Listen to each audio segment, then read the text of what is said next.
Good morning, good afternoon and good evening प्यारे बच्चों.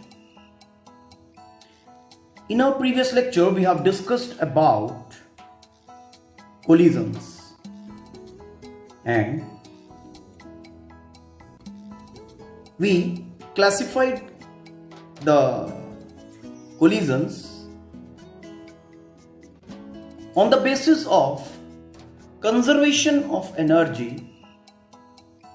as elastic collision and inelastic collision. Then I promised you that in our next lecture we will be taking the discussion further with elastic collision in one dimension. Okay, so continuing with the same, today we will be taking into account and we will be discussing elastic collision in one dimension. Now, elastic collision in one dimension. पहले तो situation देखो क्या है ये, ठीक है? Let's understand the situation in a good way. Okay? Elastic collision in one dimension is, suppose we have a mass m1. Mass m1. Okay? Moving with velocity u1. Another mass m2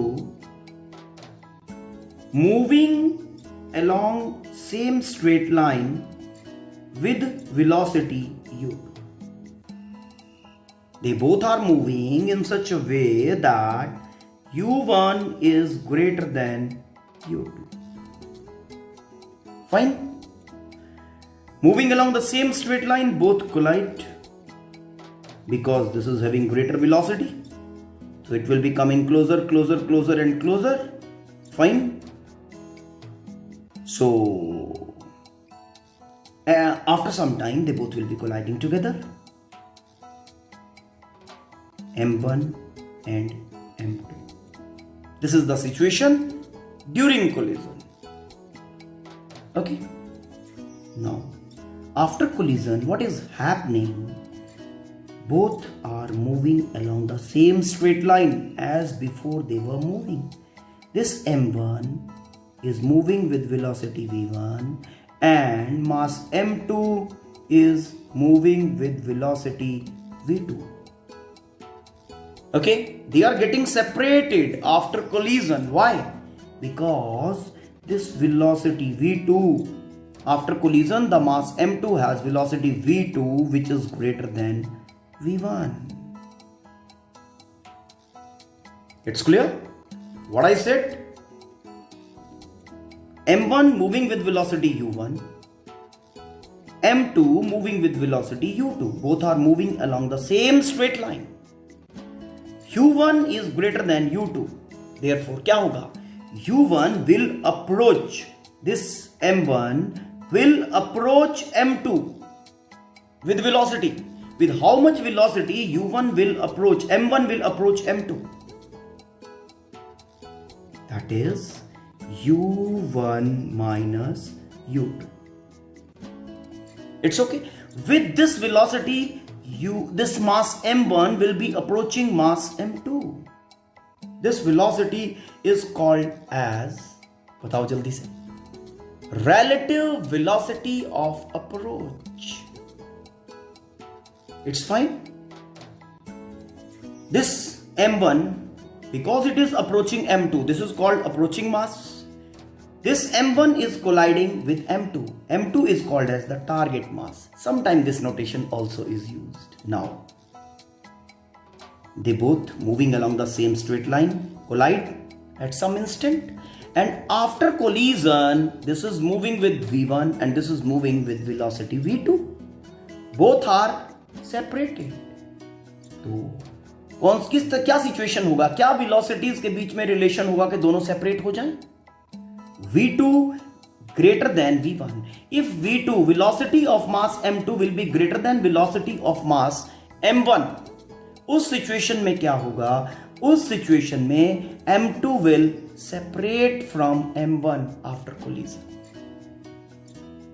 It's okay?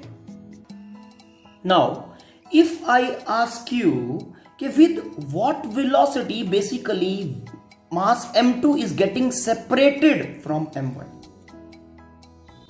With what velocity mass M2 is getting separated from M1?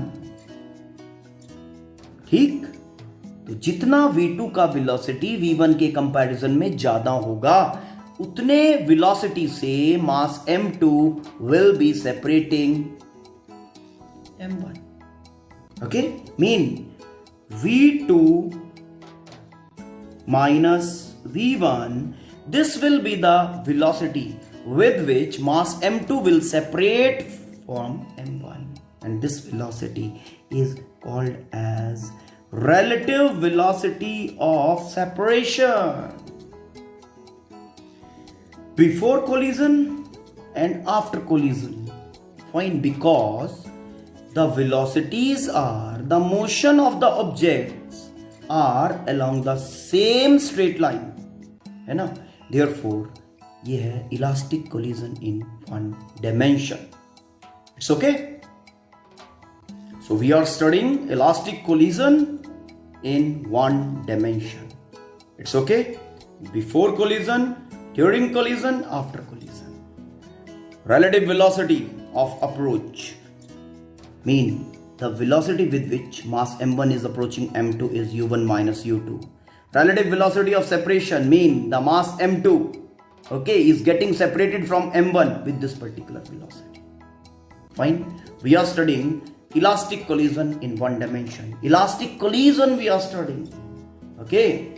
So now our target will be to calculate value of V1 and V2 velocities after collision. Fine. So to calculate these velocities, okay, let's apply the key things about elastic collision. Okay. Now what all things are conserved in elastic collision? Now you just think. Pause the video and think about that particular factor, those particular things which are conserved in elastic collision. Then your brain will be saying the first thing which is conserved in elastic collision is conservation of linear momentum. It's okay. So applying conservation of linear momentum to the situation. So applying conservation of linear momentum to the situation. What the situation is saying, conservation of linear momentum क्या कह रहा है for the situation? Because in the situation no external forces acting, so momentum before collision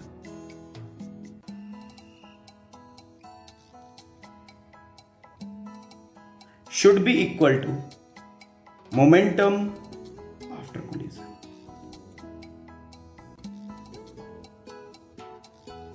It's okay.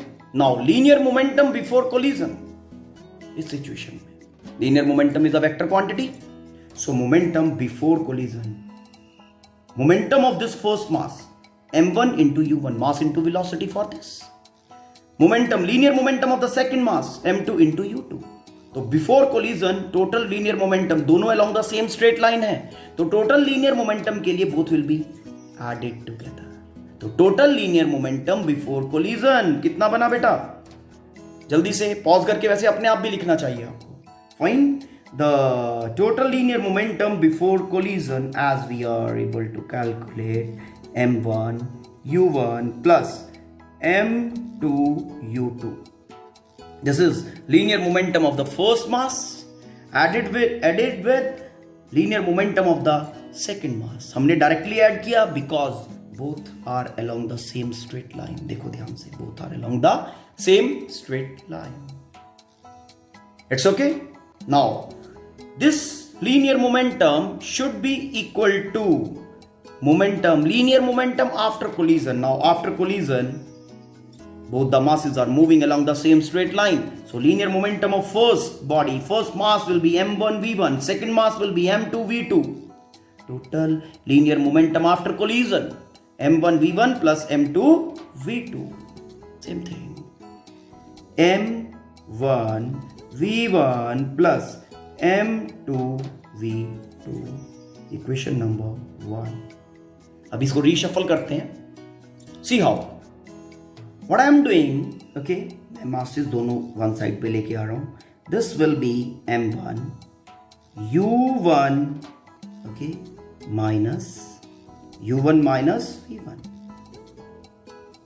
It's okay, is equal to m2 को उधर ले जाते हैं, m2 u2, m2 will be common and that will be v2 minus u2. It's okay. This equation I am saying as 1a. It's okay. ठीक है. Now, after applying conservation of linear momentum, now applying conservation of energy. Conservation of energy में specifically I'll be going with kinetic energy, but because what I am assuming here, मैं कह रहा हूं कि potential energy situation of the bodies before and after collision is same. अगर potential energy में कोई change नहीं आ रहा है, then मैं यहां पे conservation of energy को conservation of kinetic energy के फॉर्म में लिख सकता हूं. Okay, so writing the conservation of energy in the form of conservation of kinetic energy, so applying conservation of kinetic energy for the situation. Now applying conservation of kinetic energy to considered situation. The considered situation is this. So kinetic energy before collision and kinetic energy after collision should be same. Why? Because kinetic energy during an elastic collision is conserved. तो इस कारण से kinetic energy जो है before and after collision same होना चाहिए.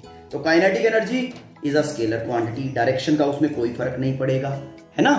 तो kinetic energy before collision कितना हुआ, first object, first mass m1 and velocity u1, तो half m1 u1 square. Second object के लिए कितना हुआ, हाफ m2 u2 स्क्वायर. तो total kinetic energy before collision is equal to half m1 u1 square, first mass का kinetic energy, then second mass का kinetic energy m2 u2 square is equal to kinetic energy after collision. देखो, half m1 v1 square, this is kinetic energy of mass m1 after collision. Now kinetic energy of mass m2 after collision is half m2 v2 square. तो दोनों का sum करके total kinetic energy after collision आपके पास आ जाएगा. And how that will be done, see, half m1 v1 square plus half m2 v2 square. This is your total energy. Okay, this is your kinetic energy before and kinetic energy after collision. It's okay? ठीक है बेटा. Now this equation को हम equation 2 कहेंगे. ठीक है, अब इसका शफलिंग कर दें. शफल करके half gone, common from both sides. ठीक है, हाफ उठ गया. हाफ के बाद m1, now this is u1. ठीक, m1 u1 स्क्वायर, और यहां से m1 वाला टर्म ये ले आया मैं, minus v1 square, m1 common, is equal to m2 v2 square minus u2 square. It's okay. ठीक है, इस इक्वेशन को हम in the same way 2a बोल रहे हैं. नाउ इनको प्रोसेस करना है अब दोनों इक्वेशंस को. ठीक है, कंजर्वेशन ऑफ लीनियर मोमेंटम वाला भी और कंजर्वेशन ऑफ काइनेटिक एनर्जी वाला, दोनों को साइमल्टेनियसली प्रोग्रेस करेंगे. Okay, and the aim will be to have the values of velocity v1 and v2. It's okay. Now you just concentrate in these two equations, equation 1a and equation 2a. Fine. What I'll be doing, अब मैं क्या कर रहा हूं, basically dividing equation 2a by 1a. ठीक, target पता है ना क्या है, v1 and v2 velocities after collision का वैल्यू हमें फाइंड करना है. So to have that, dividing equation 2a by 1a, dividing. Okay, देखो बेटा, 2a is m1 u1 square minus v1 square is equal to m2 v2 square minus u2 square. इसको divide करते हैं, side by side division करना है हमने, dividing by this equation. Okay, see now, m1 इसमें से कैंसल, m2 इसमें से कैंसल, ये बना u square minus v1 square, v square minus b square minus a square minus b square वाला फॉर्मूला बनेगा ये.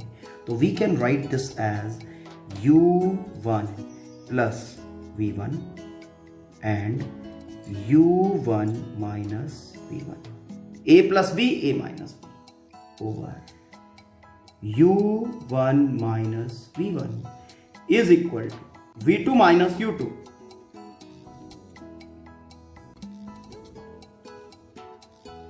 It's okay, v2 minus u2 और साथ में v2 प्लस u2. ध्यान से करना है बेटा, ये divide by v2 minus u2. It's okay. Now v2 minus u2, v2 minus u2, v1 u1 minus v1 and u1 minus v1. ठीक, solving this we are getting u1 plus v1 is equal to v2 plus u2.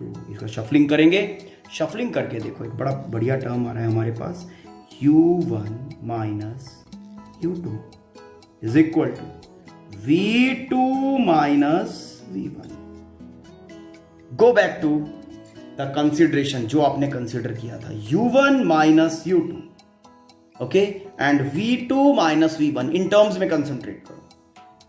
u1 minus u2 को हमने क्या कहा था, देखो, u1 minus u2 relative velocity of approach. Okay, u1 minus u2 is relative velocity of approach. v2 minus v1 को हमने कहा था relative velocity of separation. Yes, और यहां से हमें क्या पता चल रहा है कि relative velocity of approach is equal to relative velocity of separation for the considered situation. और considered situation क्या है, इलास्टिक कोलिजन. तो यहां से हमें पता चल रहा है कि in case of elastic collision relative velocity of approach is always equal to relative velocity of separation. Keep this thing in mind, okay? इसको स्टार कर रहा हूं मैं, keep this thing in mind. Equation 3 मैंने इसको कहा, इसको भी हम यूज करेंगे, ठीक है. Now keep this thing in mind कि when we have elastic collision happening between two masses, the relative velocity of approach is equal to relative velocity of separation. ठीक है बेटा.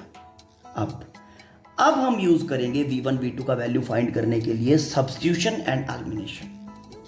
ठीक, देखो कैसे. इक्वेशन 3 आपके सामने है, यहां से मैं v1 का वैल्यू फाइंड करूंगा, ओके, और उसको इक्वेशन 1 में प्लेस करूंगा. See how. Now from equation 3 से हम v1 का वैल्यू फाइंड कर लेते हैं.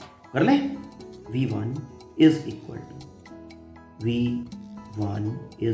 टू v2 माइनस u1 इधर जाएगा, नेगेटिव हो जाएगा, u2 will be positive. It's okay. v1 को इधर लाए, v2 minus u1 plus u2, minus u1 plus u2. ठीक है. Now placing this value of v1 in equation number 1 जो हमारे पास कंजर्वेशन ऑफ लीनियर मोमेंटम से आया था. Placing value of v1 in equation 1, equation 1 के भी दर्शन कर लो. This is your equation 1, conservation of linear momentum से. Now placing this value of v1 in equation 1, okay, वो जो कंजर्वेशन ऑफ लीनियर मोमेंटम से बेटा आया था, and the equation will become m1 u1. That was the equation now. See, this equation I am talking about. m1 u1 m2 u2 m1 v1 m2 u2. Okay, इसमें हम value of v1 place कर रहे हैं. ठीक, तो the situation is now m1 u1 plus m2 u2. This will remain same is equal to m1 v1. v1 का value place कर रहा हूं बेटा, v2 minus u1 plus u2. m1 v1 plus m2 v2. ठीक, अब इस equation को solve कर लो पहले. m1 v2 minus m1 u1 plus m1 u2 plus m2 v2. It's clear? This side is same. ठीक है बेटा, ये साइड सेम. अब आप एक काम करो, ये जो v2 वाले टर्म्स है ना, ओके, इन दोनों को इकट्ठा करो. हमें v2 का वैल्यू फाइंड करना है ना, तो यहां पे v2 वाला टर्म अगर हम इकट्ठा कर दें और बाकी रेस्ट ऑल एक साइड पे ले आते हैं, तो this will make m1 plus m2, m1 plus m2 into v2 is equal to, बाकी सब लेफ्ट हैंड साइड पे ले आओ, m1 u1 plus m2 u2. Okay, then m1 u1 with a positive sign, इधर आएगा तो पॉजिटिव हो जाएगा, m1 u1 and the remaining term is m1 u2. ये पॉजिटिव है तो इधर आके नेगेटिव हो जाएगा, m1 u2. Now this is the situation. It's okay. इसको फर्दर सॉल्व करेंगे तो फर्दर सॉल्व करके हमारे पास क्या बन रहा है वो देखो. अब m1 u1 2 टाइम्स एग्जिस्ट कर रहा है, तो this is 2 m1 u1. Okay, and this 2 m1 u1 हो गया. Now this term m2 u2 minus m1 u2, तो ये बनाएगा plus m2 minus m1 into u2 which is equal to m1 plus m2 into v2. Now from here I can write v2. m1 plus m2 को denominator में लेके आओ, v2 का value आपके पास आ गया. v2 is equal to 2 m1 u1 plus m2 minus m1 u2 divide by m1 plus m2. This will be the velocity of mass 2, second mass after collision. यही find करना था ना. देखो कितना आराम से आ गया. फाइन, v2 का वैल्यू आ गया. Now let's move to calculate value of v1. Now go back to equation 3 जहां से स्टार्ट किया था. Again equation 3. ठीक है, हमने पहले क्या किया था, पहले वैल्यू ऑफ v1 निकाला था, प्लेस किया था इक्वेशन 1 में. अब वैल्यू ऑफ v2 निकालेंगे. ठीक, v2 का वैल्यू यहां से निकालकर इक्वेशन 1 में we will be placing. Okay, this from this equation 3 v2 is equal to, इस v1 को इधर ले आओ, u1 माइनस u2. ओके, और v1 जब इधर जाएगा तो it will be getting a positive sign, v1. v2 is equal to, ठीक है. Now placing this value of v2 in equation number 1 जो कंजर्वेशन ऑफ लीनियर मोमेंटम से है. नाउ प्लेसिंग वैल्यू, तो जब ये वैल्यू प्लेस करेंगे सिचुएशन क्या बनेगा वो देखो बेटा. m1 u1 will remain same plus m2 u2, ये भी same, is equal to m1 v1 that will also be same plus m2 v2. अब v2 का वैल्यू प्लेस कर रहा हूं. ठीक, u1 minus u2 plus v1. इसको सॉल्व करो further, simplify. m1 v1 plus m2 u1 plus minus minus m2u2 plus m2v1. It's okay? ठीक, this side will remain same, that is m1u1 plus m2u2. अब v1 वाले जो terms हैं उनको इकट्ठा करो पहले।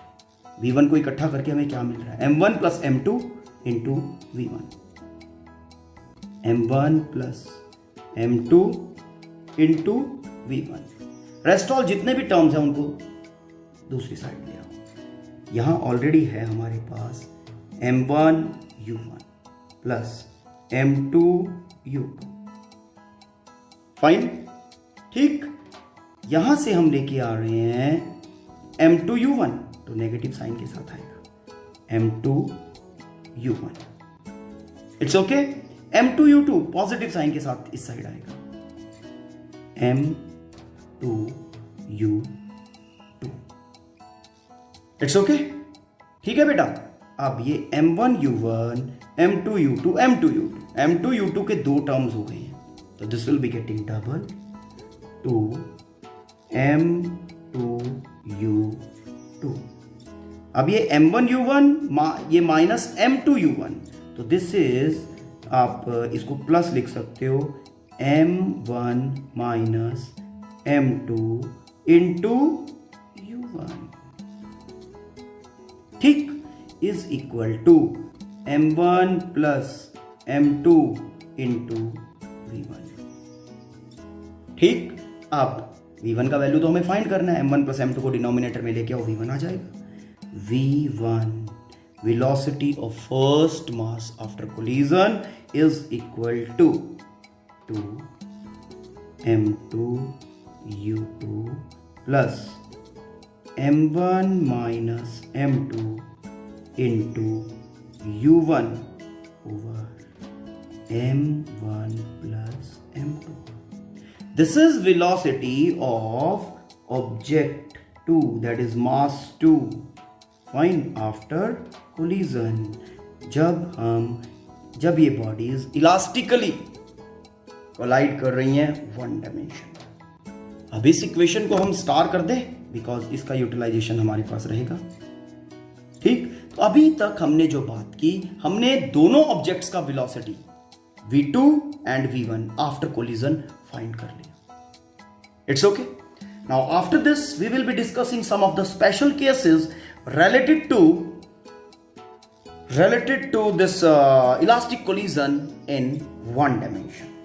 Fine. Those special cases we will be taking in next lecture. Till then, you go through this particular content. Okay. And if you find any kind of confusion, let me know about. Next lecture discussion will be definitely depending on this particular lecture. So first go through this, then we will be delivering the next lecture to you. It's okay, beta? Fine. Thank you. Have a nice day.